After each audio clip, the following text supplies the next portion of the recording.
Les miracles de Jésus dans l'Évangile. Il suffit de lire l'Évangile pour s'apercevoir que c'est non seulement par son enseignement, mais aussi par des miracles et des prodiges que Jésus a annoncé la bonne nouvelle du salut. Les miracles de Jésus sont signes de l'inouï. Il a pris corps pour l'humanité. Il se livre pour elle. Les miracles font entendre que l'humain est appelé à surgir dans la vie, dans toute son intégrité, pour la gloire de Dieu. Ils font prendre ou retrouver corps à une personne ou un groupe. Les miracles signifient que Jésus est bien ce qu'il prétend être, le Sauveur. Les miraculés font confiance à une parole qui les libère et les tourne vers l'avenir. Ils attestent ainsi d'une expérience de résurrection pour que d'autres entrent dans la foi. Jésus a proclamé la bonne nouvelle en démontrant que le royaume de Dieu est proche. La nouveauté du message du Christ, c'est qu'en lui, Dieu s'est fait proche, qu'il règne désormais au milieu de nous, comme le démontrent les miracles et les guérisons qu'il accomplit.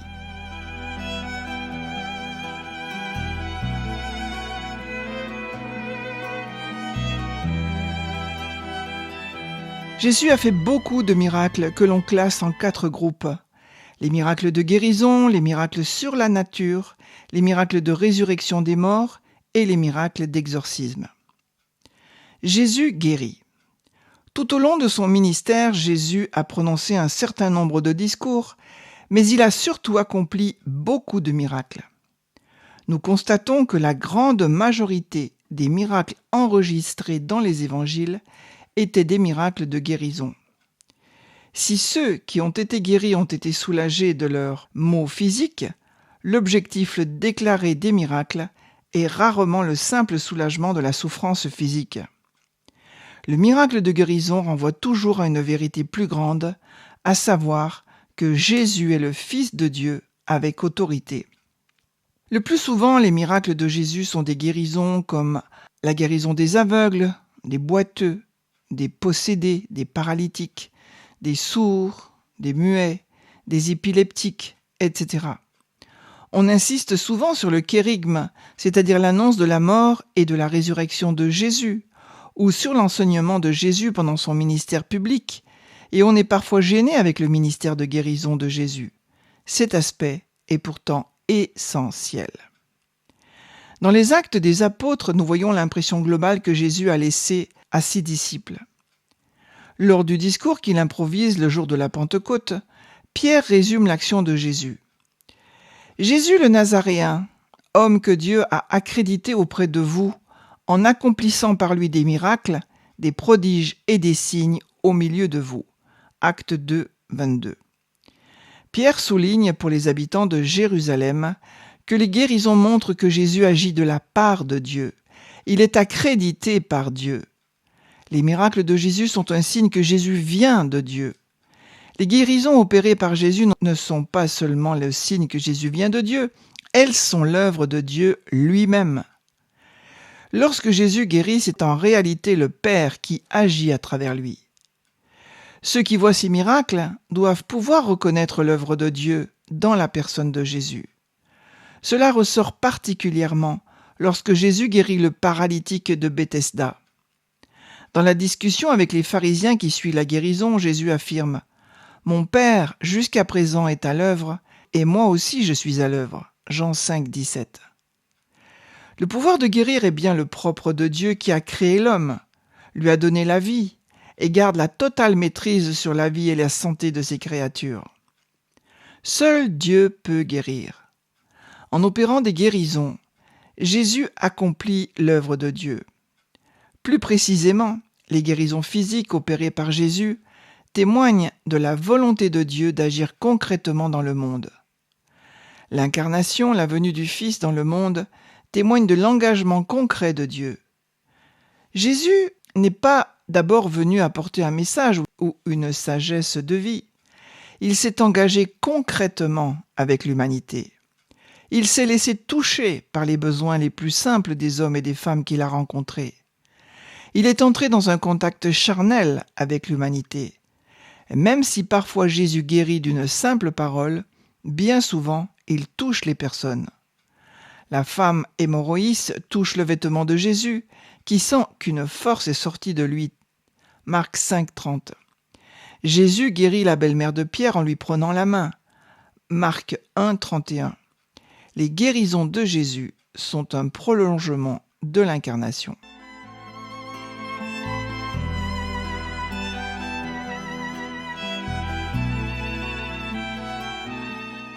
Dans un autre discours chez le centurion Corneille, Pierre donne un résumé un peu différent du ministère de Jésus. Jésus de Nazareth, Dieu, lui a donné l'onction d'Esprit Saint et de puissance.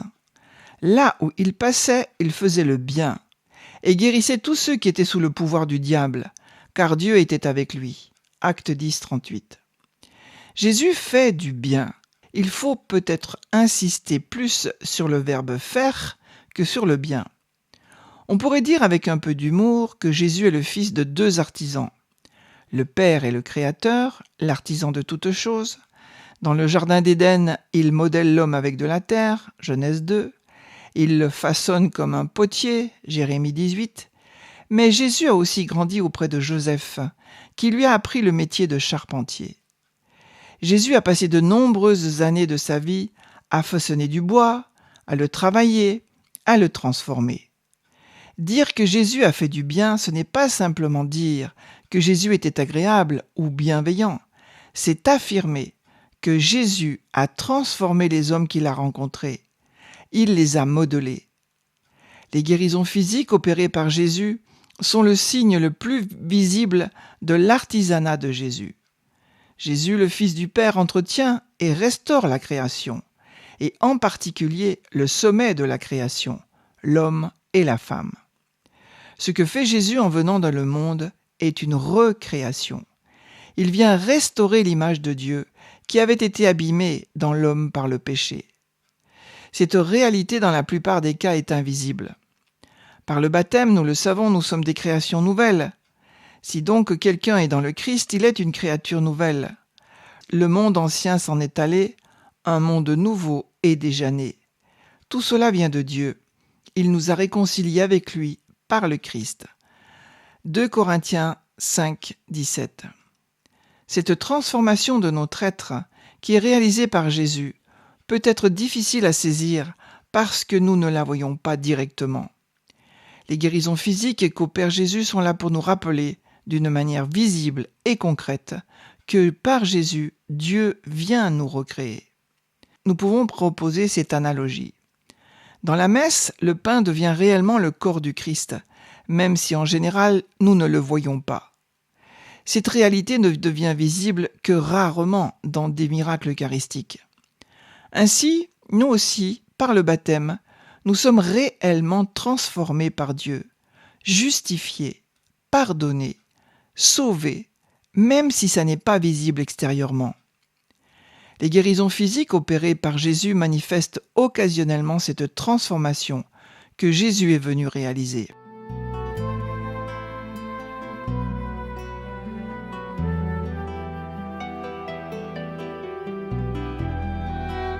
Cette restauration de la création par Jésus est destinée à tous.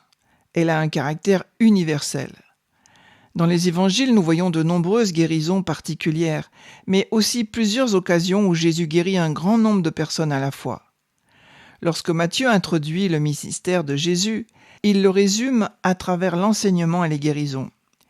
Jésus parcourait toute la Galilée, il enseignait dans leurs synagogues, proclamait l'évangile du royaume, guérissait toute maladie et toute infirmité dans le peuple. Matthieu 4, 23. Alors qu'il part à Jérusalem, de grandes foules le suivirent, et là, il les guérit. Matthieu 19, 2. Il n'était pas dit que c'était une foule de malades, c'est une foule. Mais Jésus les guérit. Certainement un petit clin d'œil pour nous dire que tout homme a besoin de guérison. Jésus est non seulement l'artisan qui restaure la création, mais aussi le médecin qui guérit les malades. Lorsqu'il prend son repas avec le publicain Matthieu et certains de ses collègues, les pharisiens lui font des reproches. Jésus répond : « Ce ne sont pas les gens bien portants qui ont besoin du médecin, mais les malades. Je ne suis pas venu appeler des justes, mais des pécheurs. » Matthieu 9, 12, 13. Nous n'avons pas trop de peine à reconnaître que notre humanité est malade. Nous avons souvent plus de mal à nous reconnaître personnellement malades et à accepter de nous faire soigner. C'est la grande difficulté des pharisiens.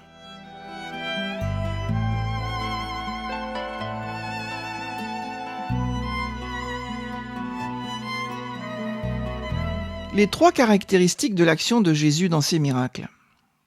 Nous avons parfois du mal à comprendre dans l'Évangile et encore plus dans notre vie actuelle pourquoi Jésus guérit une personne et pas une autre.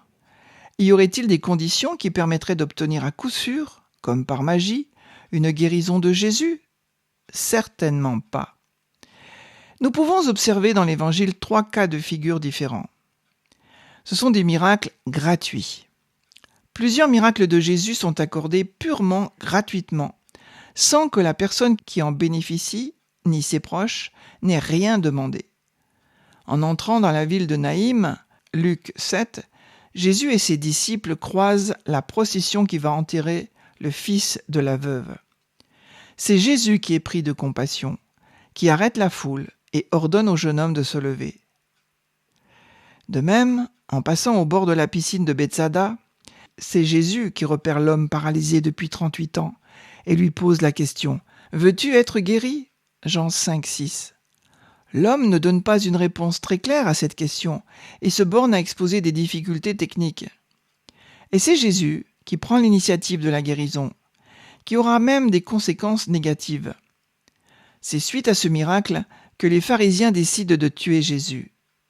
Un peu plus tard, toujours dans l'évangile de Jean, c'est Jésus qui décide de faire de la boue pour guérir l'aveugle de naissance. Jean 9. Ces miracles où aucun personnage ne demande rien à Jésus nous rappellent que les guérisons sont toujours un don gratuit de Dieu. C'est Jésus qui décide des guérisons, qu'il accorde de la manière dont elles sont réalisées.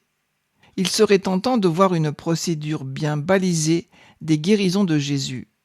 Mais ce ne serait rien d'autre que d'enfermer Jésus dans nos manières de faire. L'action de Dieu nous dépassera toujours et nous ne pourrons jamais la maîtriser.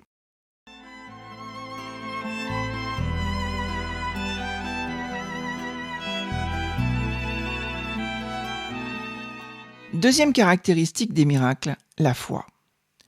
Dans de très nombreux miracles de Jésus, la guérison est liée à la foi. Prenons quelques exemples. Le centurion de Capharnaüm exprime sa foi en affirmant que Jésus est capable de guérir son serviteur sans même avoir besoin d'entrer dans sa maison. Jésus lui-même admire la foi de cet homme. « Amen, je vous le déclare, chez personne en Israël je n'ai trouvé une telle foi. » Matthieu 8, 10. Il conclut en garantissant au centurion que le miracle correspondra à sa foi. « Rentre chez toi, que tout se passe pour toi selon ta foi. » Matthieu 8, 13. Un peu plus tard, 2 aveugles suivent Jésus. On imagine la difficulté de l'opération. Jésus les interroge précisément sur leur foi. « Croyez-vous que je peux faire cela ?» Matthieu 9, 28. En grec, le verbe croire et le mot foi ont la même racine. Jésus leur fait la même réponse qu'au centurion. La guérison correspond à la foi. Dans les Actes des Apôtres, Paul rencontre à Iconium un infirme de naissance et remarque sa foi. Paul le fixa du regard et vit qu'il avait la foi pour être sauvé. Alors il lui dit d'une voix forte « Lève-toi, tiens-toi droit sur tes pieds. » L'homme se dressa d'un bond, il marchait. Acte 14, 9, 10. Cette guérison n'aura pas que des conséquences heureuses. Paul et Barnabé seront pris pour des dieux païens. Il n'en reste pas moins que dans ce cas, la foi semble une condition nécessaire à la guérison. La foi, nous dit le catéchisme de l'Église catholique, est la réponse libre de l'homme à l'initiative de Dieu qui se révèle. Catéchisme 166. C'est un autre aspect très important de l'action de Dieu. Dieu veut que nous soyons ses coopérateurs, que nous agissions avec lui. Certes, comme nous l'avons vu, il intervient parfois d'une manière complètement gratuite et inattendue. Mais beaucoup plus souvent, il attend notre coopération. Saint Augustin le résume avec cette formule. Dieu nous a créés sans nous. Il n'a pas voulu nous sauver sans nous. Sermon 169. La foi est notre manière de coopérer à l'œuvre de guérison de Jésus.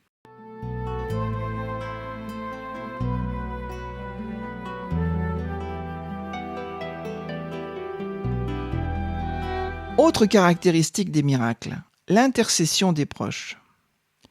Nous voyons enfin plusieurs cas où la guérison est accordée à la suite de l'initiative de tierces personnes.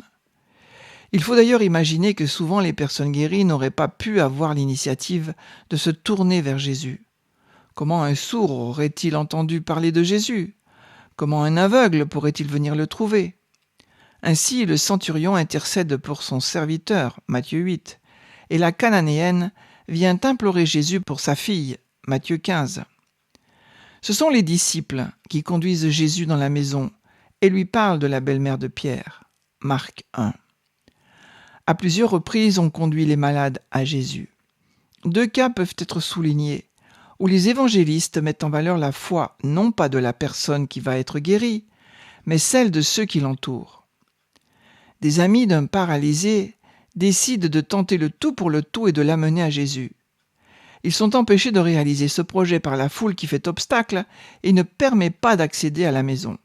Qu'à cela ne tienne, ils passent par la terrasse et entreprennent de démonter le toit. Ils descendent finalement leur ami au moyen de cordes.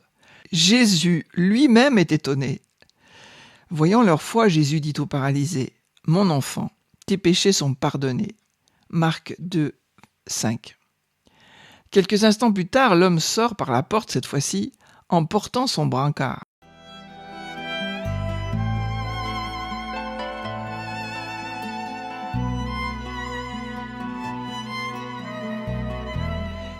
Ces quelques exemples nous montrent un autre aspect essentiel de notre relation à Dieu qui se révèle à l'occasion des miracles. La foi n'est jamais individuelle. Tout au long de son ministère, Jésus n'a jamais cessé de rassembler. La grâce qu'il diffuse dans l'humanité se propage de proche en proche. Elle passe par mon frère pour m'atteindre et elle passe par moi pour rejoindre mes frères. Jésus est venu guérir l'humanité. Les pères de l'Église étaient particulièrement attentifs à cet aspect du ministère de Jésus qui apparaît presque à toutes les pages du Nouveau Testament. Notre foi en Jésus, Emmanuel, qui a pris chair de notre chair, nous rappelle la réalité concrète de l'action de Jésus et nous invite nous-mêmes, unis à Jésus ou au nom de Jésus, à soigner et guérir nos frères.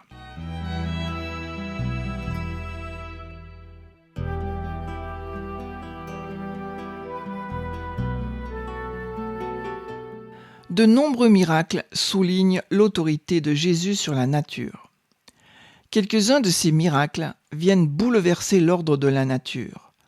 L'eau changée en vin à Cana, la tempête apaisée sur le lac de Génézareth, la multiplication des pains. Les miracles de Jésus dans lesquels il domine les éléments naturels démontrent clairement sa divinité. L'épisode où il calme la tempête sur le lac est symbolique de sa souveraineté sur la création. En prononçant simplement les mots « Silence, tais-toi », il révèle son identité en tant que créateur, à qui le vent et la mer obéissent. Ses actions ne sont pas seulement des gestes de puissance, mais des révélations de l'autorité divine, affirmant la divinité de Christ et son rôle cosmique en tant que Seigneur de l'univers. Par ses actes, il invite ses disciples à reconnaître et à se confier en sa toute-puissance. Tous les miracles que Jésus a faits avaient pour but de glorifier Dieu, d'aider les autres et de prouver qu'il était bien celui qu'il disait être, le Fils de Dieu. Lorsqu'il a calmé la tempête, par exemple, les disciples ont été très étonnés et ont demandé « Quelle sorte d'homme est cela ? Même les vents et les vagues lui obéissent. »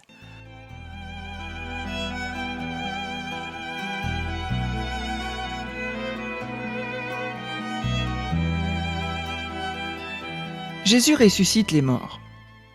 Nous nous retrouvons parfois dans une situation tellement difficile que nous nous sentons abandonnés.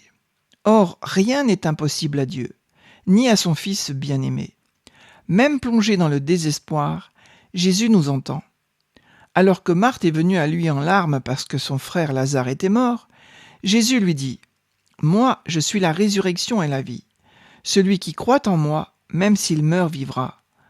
Quiconque vit et croit en moi ne mourra jamais. Crois-tu cela » Jean 11, 25-26. Quel défi pour Marthe! Faire confiance au Seigneur alors que le verdict de mort est déjà prononcé. Le miracle de la résurrection de la fille de Jaïr se trouve étroitement imbriqué avec celui de la guérison de la femme hémorroïs. Un entrecroisement soulignant combien Jésus, par ses manifestations miraculeuses, entend sauver l'âme de celles et ceux qui semblent perdus. Jaïr, chef de synagogue, ayant eu connaissance des pouvoirs de guérison de Jésus, le supplie de venir guérir sa fille gravement malade. Les évangiles synoptiques relatent cet épisode entrecoupé de la guérison de la femme hémorroïs et juste après celui du possédé de Gézara.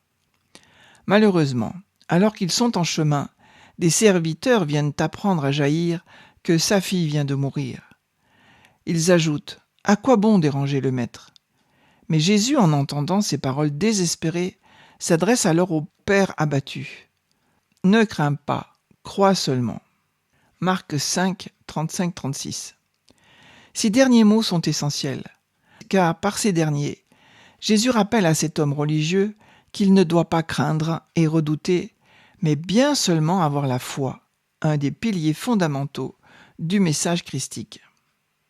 Continuant alors son chemin, Jésus parvient à la maison du chef de la synagogue. Mais là, Jésus ne souhaite accompagner que de Pierre, Jacques et Jean. Entrant alors que toute la maisonnée est en pleurs et pousse des cris de lamentation, Jésus leur adresse ces mots surprenants. « Pourquoi cette agitation et ces pleurs ? L'enfant n'est pas morte, elle dort. » Les évangiles rapportent qu'on se moqua de lui, mais Jésus n'en tint pas compte et demanda à ce que tout le monde sorte, à l'exception de ses 3 disciples, du père et de la mère de l'enfant. Viennent ensuite un geste. Jésus prend la main de l'enfant et une parole, Talitha koum, ce qui signifiait « Jeune fille, je te le dis, lève-toi ». Alors la fille de Jaïr se réveilla de son sommeil de mort. Ces 3 résurrections anticipent celle de Jésus. Instantanément, la fille de Jaïr se lève et se met à marcher, et nous apprenons par les évangiles qu'elle avait 12 ans et que toutes les personnes présentes furent frappées d'une grande stupeur. Avec la résurrection de Lazare, l'ami de Jésus, celle de la veuve de Naïm et ce dernier miracle, cela fait 3 résurrections accomplies par Jésus. Chiffre guère élevé au regard de la multitude des autres miracles qu'il accomplit alors, mais symbolique pour sa propre résurrection à venir. Une fois de plus, Jésus ne souhaite pas être un faiseur de tours, un jongleur de miracles, comme il y en avait tant à son époque. Ce n'est pas l'admiration pour ses pouvoirs thaumaturgiques que Jésus recherche, mais la résurrection spirituelle de chacun des miraculés qu'il rencontre sur son chemin. Sortir de la mort ne signifie pas revivre comme auparavant, mais marcher à la suite du Messie. Jésus donne, en effet, une dernière recommandation aux personnes présentes. Ne rappeler à personne ce qu'il venait d'accomplir, signe que là n'étaient pas ses priorités, et que le secret messianique devait être encore préservé avant sa propre résurrection.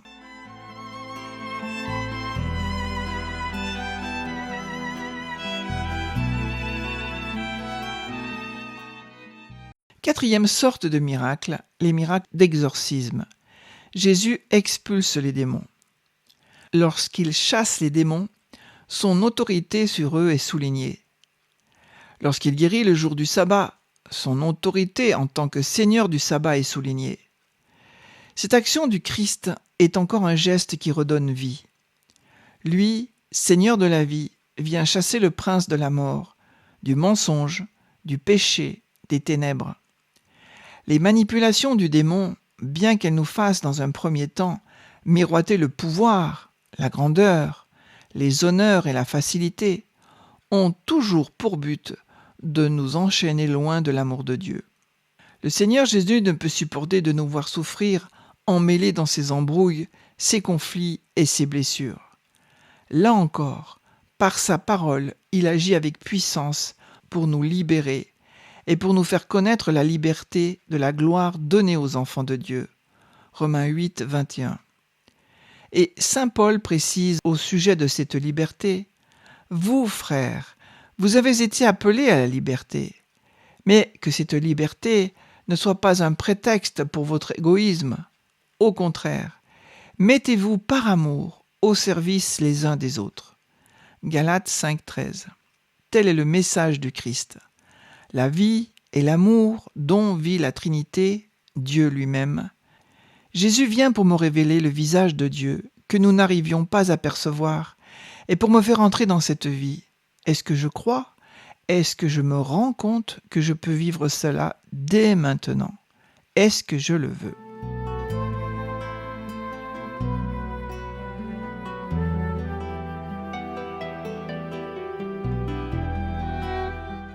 Le possédé de la Décapole. Marc 5, 1, 20. Ils arrivèrent sur l'autre rive, de l'autre côté de la mer de Galilée, dans le pays des Géraséniens. Comme Jésus sortait de la barque, aussitôt un homme possédé d'un esprit impur s'avança depuis les tombes à sa rencontre. Il habitait dans les tombeaux, et personne ne pouvait plus l'attacher, même avec une chaîne.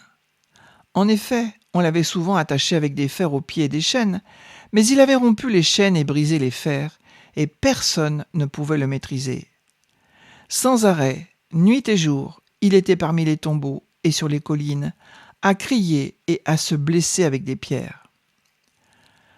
Voyant Jésus de loin, il accourut, se prosterna devant lui et cria d'une voix forte: « Que me veux-tu, Jésus, fils du Dieu Très-Haut? Je t'adjure par Dieu, ne me tourmente pas. » Jésus lui disait en effet: « Esprit impur, sors de cet homme. » Et il lui demandait: « Quel est ton nom ?» L'homme lui dit: « Mon nom est Légion, car nous sommes beaucoup. » Et il suppliait Jésus avec insistance de ne pas les chasser en dehors du pays. Or il y avait là, du côté de la colline, un grand troupeau de porcs qui cherchait sa nourriture. Alors les esprits impurs supplièrent Jésus: « Envoie-nous vers ces porcs, et nous entrerons en eux. » Il le leur permit. Ils sortirent alors de l'homme et entrèrent dans les porcs. Du haut de la falaise, le troupeau se précipita dans la mer. Il y avait environ 2000 porcs, et ils se noyaient dans la mer. Ceux qui les gardaient prirent la fuite. Ils annoncèrent la nouvelle dans la ville et dans la campagne, et les gens vinrent voir ce qui s'était passé. Ils arrivent auprès de Jésus. Ils voient le possédé, assis, habillé, et revenu à la raison, lui qui avait eu la légion de démons, et ils furent saisis de crainte. Ceux qui avaient vu tout cela leur racontèrent l'histoire du possédé et ce qui était arrivé au porc. Alors ils se mirent à supplier Jésus de quitter leur territoire.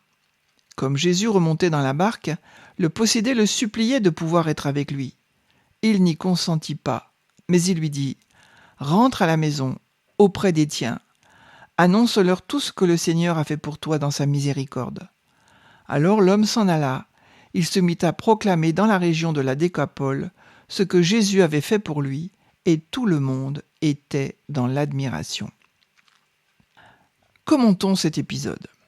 Quand Jésus est absent, c'est le chaos et le règne du démon qui asservit les créatures de Dieu. Voilà pourquoi Jésus vient pour remettre de l'ordre et libérer l'homme de l'emprise du mauvais. L'histoire du possédé de la Décapole explique admirablement cette vérité. Voilà un possédé qui vit au milieu des morts. Dans un pays où l'on garde des cochons, il n'y a pas plus impur que lui. Le cochon est l'animal impur par excellence parce qu'il est offert dans les cultes de fertilité de la déesse Adonis. Nous sommes dans un contexte idolâtrique impur au total. La première intervention de Jésus était dans la synagogue de Capharnaüm, où un homme possédé d'un démon parle et affronte Jésus. Maintenant, Jésus se rend en terre païenne, et cela recommence. Jésus vient dans une humanité réduite en esclavage par le démon. La religiosité juive peut avoir ses formes d'aliénation dont le démon s'accommode très bien. C'est ce qui se passe dans la synagogue. En terre païenne, c'est même encore plus violent. Le démon est maître. Pour un juif, c'est un monde à l'envers, un vivant qui vit chez les morts. Quand Jésus vient instaurer la paix, il s'agit de renoncer à nos compromissions avec le mal. Jésus vient trancher, séparer le bien du mal, la lumière des ténèbres. Cette radicalité de Jésus inquiète. Les gardiens ne sont pas capables de faire le pas. Ils demandent à Jésus de partir. Cela se passe sur une montagne. La montagne, c'est le lieu de Dieu. Là, on garde des porcs sur la colline. C'est le monde à l'envers. Le démon, c'est la singerie qui met tout à l'envers, le chaos. Et Jésus vient pour redresser la situation, remettre les choses à l'endroit, dans l'ordre et la paix. C'est toujours cette même œuvre. Jésus vient pour rencontrer cet homme païen, celui à qui la bonne nouvelle n'a pas encore été annoncée, celui qui cherche Dieu dans des voies sans issue, souvent idolâtriques. Cet homme-là n'est pas exclu. Comme le lépreux, cet homme vient devant Jésus. Il est possédé par des démons, mais il se jette à ses pieds. Dieu ne permet jamais qu'une âme humaine soit totalement habitée par le démon pour qu'elle ait la possibilité de revenir à lui. C'est émouvant de voir cet homme complètement aliéné qui a pourtant encore la force de revenir vers Jésus. Le démon est le maître chez cet homme qui est dans un triste état sans Dieu. Marc est ironique. Cela part d'un bon sentiment de vouloir lier celui qui est aliéné et enchaîné par le démon. Cet homme est dans un tel mauvais état et les hommes ne pensent qu'à l'enchaîner. Mais c'est le démon qu'il faudrait enchaîner pour libérer cet homme. Marc veut nous dire, voyez, nous les hommes, on ne peut qu'en rajouter à la souffrance les uns des autres. Alors Jésus passe directement à l'efficacité. Il va le libérer plutôt que l'enchaîner. Se posséder se fait du mal. C'est l'autodestruction. C'est la destruction de l'œuvre de Dieu par le démon. Le démon enferme l'humanité dans des tombeaux sans espérance de retrouver une véritable vie. Il nous achemine vers la mort à petit feu, lentement. Il profite de son œuvre. Le démon ne peut rien construire. Il ne peut que déconstruire et détruire. Alors, il fait durer le plaisir, et en filigrane, il y a les idoles qui aliènent d'autant plus. Ici, il y a une recrudescence du lien à cause des antidieux. Cela nous ramène au Père prodigue, voyant son fils de loin. Il y a deux regards qui se cherchent. Si cet homme peut voir Jésus de loin, c'est qu'il attend son Sauveur, qui lui a mis cette espérance folle dans le cœur. Le regard du Père qui voit son enfant aliéné. Le Père souffre, ne supporte plus la souffrance de ses enfants. Le regard de Dieu rejoint l'humanité blessée et éveille dans le cœur de l'homme ce fol espoir qu'un jour il va venir nous délivrer. Dieu est complice avec le malheureux. Jésus est l'envoyé du Père pour aller le chercher. Quand le possédé ouvre la bouche, c'est un autre qui parle. Division, aliénation. L'homme qui n'a plus accès à sa propre vérité. Parler, c'est le cœur. Son cœur cherche Dieu. Il est attiré par Jésus, mais quand il parle, son être est aliéné par le démon. Nous aussi, nous vivons ces duplicités. Saint Paul dit « Je vois le bien que je voudrais faire et je fais le mal que je récuse. » Romains 7. Le péché, le démon agit en moi. Il y a une lutte en moi. Et Jésus vient pour rétablir l'unité de mon être qui est divisé. On peut tous se reconnaître dans ce récit. La division se situe entre le niveau naturel et le cœur. Le comble comique chez Marc. Le démon adjure Jésus au nom de Dieu de le laisser tranquille. Jésus est bouleversé devant cet homme, son enfant, sa brebis perdue qu'il vient chercher en terre païenne, lui le bon berger. De façon très sobre, il lui dit de sortir de cet homme. Dieu sort de la confusion. Il crée en séparant l'impur du pur. Il remet l'homme à sa dignité. Il le rend à lui-même. Il n'est plus la possession d'un autre. Ici, Jésus s'adresse au démon, ce qui n'est pas sa coutume. Et Marc donne un coup de griffe aux occupants romains. Il écrit en 69. Pierre est probablement mort dans la persécution de Néron en 64. Jésus demande son nom au démon. Le démon s'appelle Légion, comme les légions romaines, c'est-à-dire 6000 hommes qui avaient pour emblème un sanglier. Il y a 2000 porcs, précise saint Marc. C'est l'effectif d'un bataillon. Il y a donc 3 bataillons de démons dans l'homme. En Palestine, on disait « ces cochons de Romains ». Jésus permet aux démons d'aller dans les ports qui sont là pour être offerts à Adonis. Les porcs se jettent dans l'abîme, retour dans leur lieu propre. Il y a une condamnation explicite des cultes idolâtriques, dénoncés comme diaboliques, démoniaques. Ce passage est étonnamment long pour Marc, qui est habituellement très succinct. Marc n'écrit pas pour ne rien dire. L'homme est assis plus tard en position de disciple. Il a retrouvé sa dignité humaine. Il n'est plus nu. L'ex-démoniaque doit retourner vers les siens. Jésus a le souci des relations sociales. Il veut réintégrer la personne dans son tissu relationnel. Dieu agit à travers Jésus comme le Seigneur vainqueur, et c'est un acte d'amour et de miséricorde. Jésus doit se retirer, et le Gérasénien ne peut pas le suivre. Il obéit. Jésus laisse son premier missionnaire en terre païenne, celui qu'il a arraché aux démons et qui va préparer les missions de Jésus en Décapole. Jésus tire, comme toujours, un bien de tout ce mal. La mission est différée, mais commencée par quelqu'un du lieu qui proclamera ce que Jésus a fait. Jésus retournera en Décapole plus tard.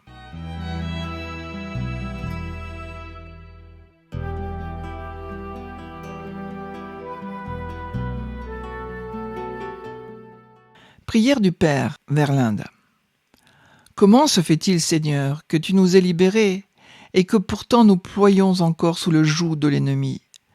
Serait-ce donc que nous t'empêchons de déployer ta victoire en nos vies? Comme le malheureux de l'Évangile, nous courons devant toi pour recevoir la délivrance, et en même temps, nous croyons que ton intervention nous fasse souffrir davantage. Guéris-nous, Seigneur, de ce manque de confiance en toi, et donne-nous de croire qu'il te suffit de dire une seule parole pour que nous soyons sauvés. Nous pourrons alors assurer ce témoignage de proximité que tu nous confies et annoncer, nous aussi, à nos proches, tout ce que tu as fait pour nous dans ta miséricorde. Amen.